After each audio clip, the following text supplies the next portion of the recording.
Il est avec nous pour quelques minutes. Renaud Kevin Kobia, bonjour. Bonjour, Joël. Bienvenue. Merci. La semaine commence bien? Oui, très bien. J'aime bien le costume, il est ministrable. Ouais. Pareil, le vôtre aussi. Merci, c'est gentil. Oui, je me suis tellement bien reposé que j'ai dû essayer de me saper aujourd'hui.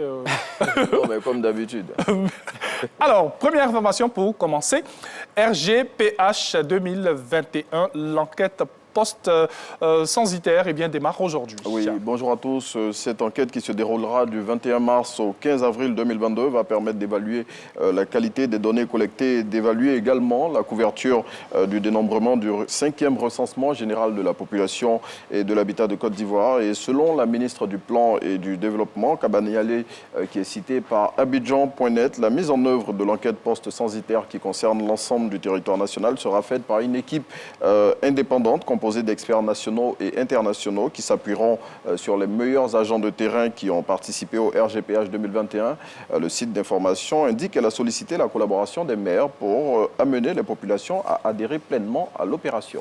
Et un tout autre sujet dans cette revue de presse, lutte contre la vie chère. Eh bien, le gouvernement ivoirien hausse le ton à compter d'aujourd'hui. Oui, après la sensibilisation, la phase de répression des commerçants qui ne respectent pas les prix plafonnés par le gouvernement débute ce lundi 21 mars 2022 sur toute l'étendue du territoire national.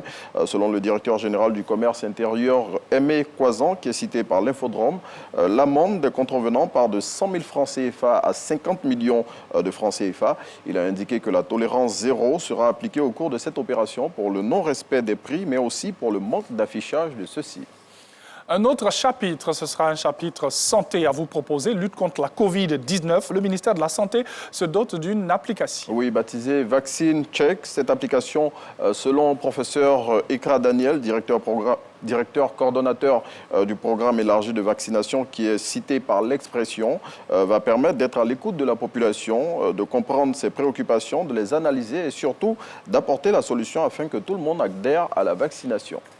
Et à présent, un chiffre dans cette revue de presse. Oui, 150 000 et il correspond au nombre de barils de pétrole que la Côte d'Ivoire ambitionne de produire par an dans les prochaines années, selon le ministre Thomas Camara.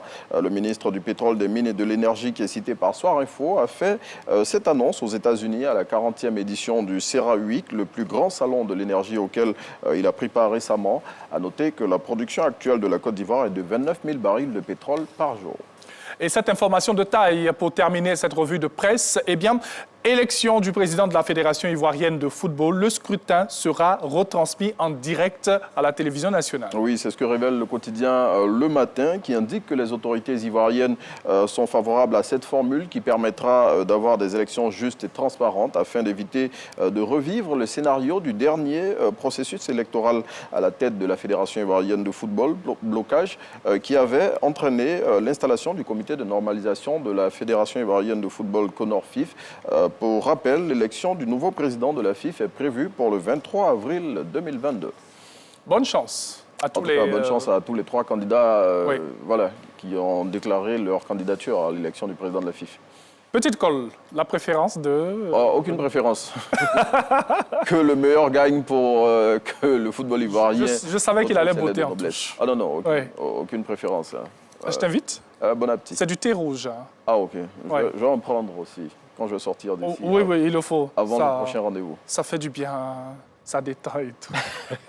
Alors la suite du programme avec Renaud, ce sera tout à l'heure pour Instant Vérité.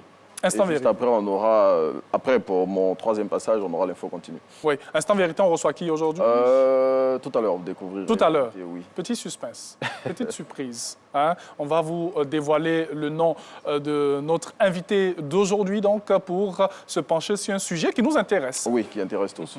Oui. En tout cas, qui nous intéresse, qui intéresse le monde de la culture ivoirienne. Oui. En général. Oui. Tout à l'heure. Il allait commencer à dire. Mais bon, petit suspense. Merci à Renaud. Voilà, excellente journée. On se retrouve tout à l'heure pour la